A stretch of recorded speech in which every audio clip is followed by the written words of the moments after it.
So ఇలాంటి light and show sound షోస్తో పిల్లలు attract అవుతారు. ఇక్కడికి వచ్చి చూసినప్పుడు వారందరి త్యాగ ఫలితం, వారి పోరాటాలు తీసుకొని వీళ్ళు కూడా ఇన్స్పిరేషన్గా వారి లైఫ్లో ఒక వాల్యూస్ ఉన్న పిల్లలుగా ఎదుగుతారన్న ఆలోచనతో ఇది చేయటం జరిగింది. నిజంగా ఈరోజు చాలా హ్యాపీగా ఉంది. గతంలో విజయవాడకు వస్తే దుర్గమ్మను దర్శించుకొని దుర్గమ్మ ఆశీస్సులు తీసుకొని ఆ తర్వాత ఏం చూడటానికి లేదే అని ఫీల్ అయ్యేవాళ్ళు.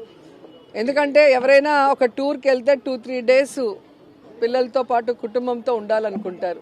సో ఈరోజు జగన్మోహన్ రెడ్డి గారి పరిపాలనలో మీరే చూశారు, మొన్న ప్రపంచంలోనే అతిపెద్ద అంబేద్కర్ గారి మహాశిల్పాన్ని,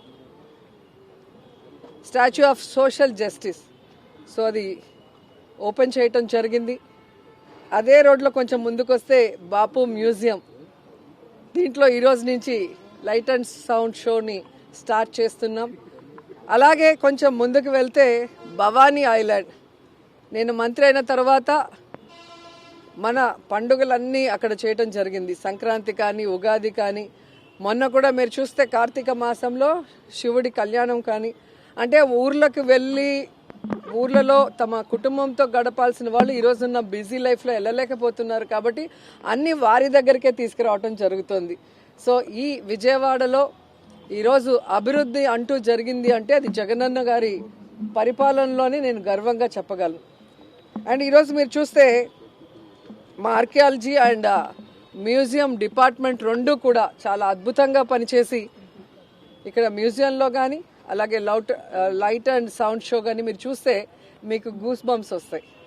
అంత అద్భుతంగా మన స్వాతంత్ర్యం కోసం పోరాడిన వాళ్ళు చేసిన పోరాటాలని మనం అందరం కూడా వీక్షించి మీకు తెలిసిన వాళ్ళకి అలాగే మీ మీడియా ద్వారా అందరికీ తెలిసి అందరూ కూడా విజయవాడలో వచ్చి చూసే విధంగా, విజయవాడలో ఉన్న కుటుంబాలు ఖచ్చితంగా వీటన్నిటిని కూడా సందర్శించే విధంగా ప్రమోట్ చేస్తారని మనస్ఫూర్తిగా నమ్ముతున్నాను.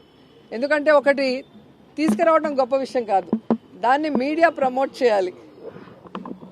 ఎప్పుడు కూడా స్పైస్కి ఇంపార్టెన్స్ ఇస్తారు తప్ప విజ్ఞానానికి, ఆనందానికి కూడా మా కోసం టైం ఇచ్చి వాటన్నిటిని కూడా ప్రజలకు తెలియజేసి, ముఖ్యంగా విద్యార్థులు, పిల్లలు, పర్యాటకులు అందరూ కూడా భవానీ ఐలాండ్, అలాగే అంబేద్కర్ గారి మహాశిల్పం, అలాగే బాపు మ్యూజియం సందర్శించి ఈ లైట్ అండ్ సౌండ్ షోని కూడా ఎంజాయ్ చేయాలని మనస్ఫూర్తిగా కోరుకుంటున్నాను.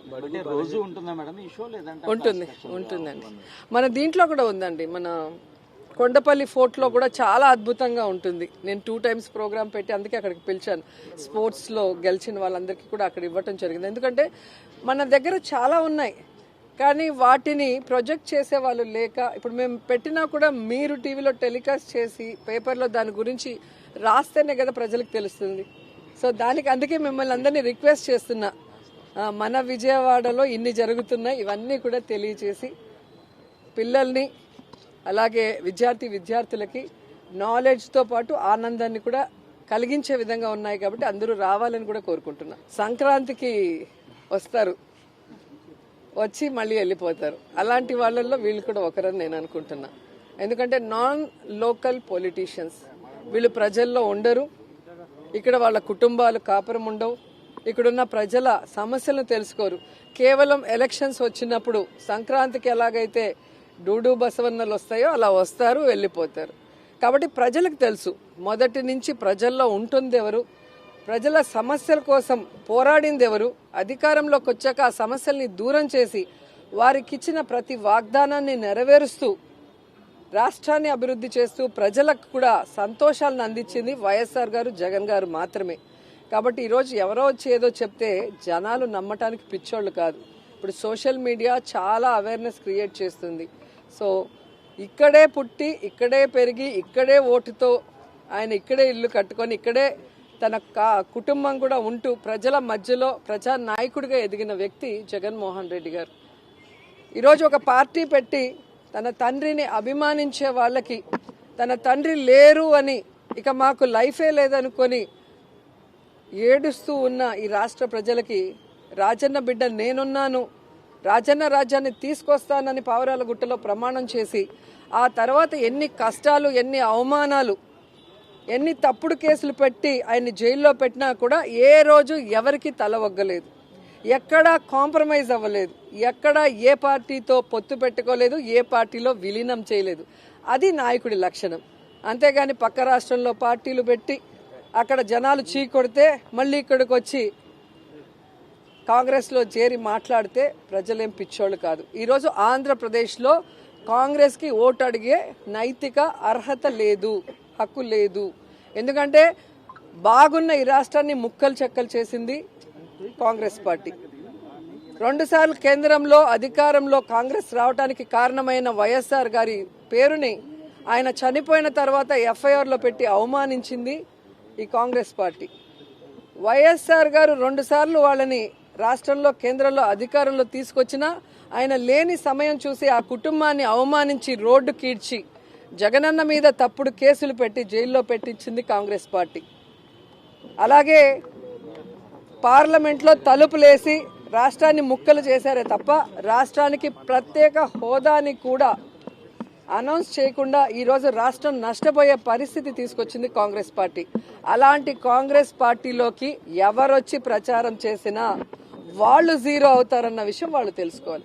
రీజనల్ పార్టీలు నియంత్రణలో మారుతున్నాయి అని చెప్పేసి కూడా షర్మిల కామెంట్ చేస్తారు. తను కూడా ఒక రీజనల్ పార్టీకి హెడ్ గా ఉంది కదా, మరి తనే ఆన్సర్ చెప్పాలి. ఈరోజు జగన్మోహన్ రెడ్డి గారు ఎవరిని కూడా లీడరు కార్యకర్త అని ఎప్పుడు అన్నాడు. వైఎస్ఆర్ కుటుంబం అంటాడు మమ్మల్ని అందరినీ కూడా.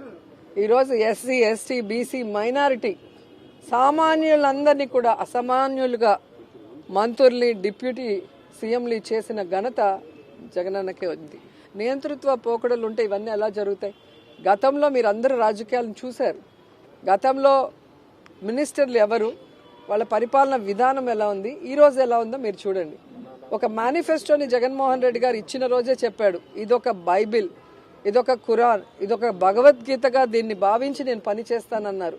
అదే విధంగా పనిచేశారు. ఈరోజు ప్రతి కుటుంబంలో ఎంతమంది ఉంటే అంతమంది ఎస్సీ ఎస్టీ బీసీ మైనారిటీ ముఖ్యంగా మహిళలకి ఈరోజు సంక్షేమాన్ని అభివృద్ధిని అందించారు. కాబట్టి అంబేద్కర్ గారి నిజమైన వారసుడుగా సోషల్ జస్టిస్ అనేది చేశారు. కాబట్టి ఈరోజు గర్వంగా అంబేద్కర్ గారి మహాశిల్పాన్ని ఆయన ఆవిష్కరించారు. అలాగే గాంధీ గారు కలలు కన్న గ్రామ స్వరాజ్యాన్ని కూడా జగనన్న తీసుకొచ్చి ప్రజల వద్దకే పరిపాలన వెళ్ళింది. కాబట్టి ఈరోజు ప్రజలు ఎవరికి లంచాలను ఇవ్వాల్సిన అవసరం లేదు, ఏ నాయకుడికి తల వంచి కాళ్ళు పట్టుకోవాల్సిన అవసరం లేదు. డైరెక్ట్గా డీబీటీ ద్వారా వాళ్ళ అకౌంట్లకే వారి ఇంటికి వాలంటీర్ వెళ్ళి వారికి కావాల్సిన పేపర్స్ తీసుకొని ఎవరు దేనికి అర్హత ఉంటే అది డైరెక్ట్గా వాళ్ళ ఇంటికి వస్తుంది. అంటే ఎక్కడ నియంత్రిత పోకడలు ఉన్నాయో ఒకసారి చెప్పాలి. కాబట్టి వాగే నోర్లకి 2024 సమాధానం చెప్తుంది.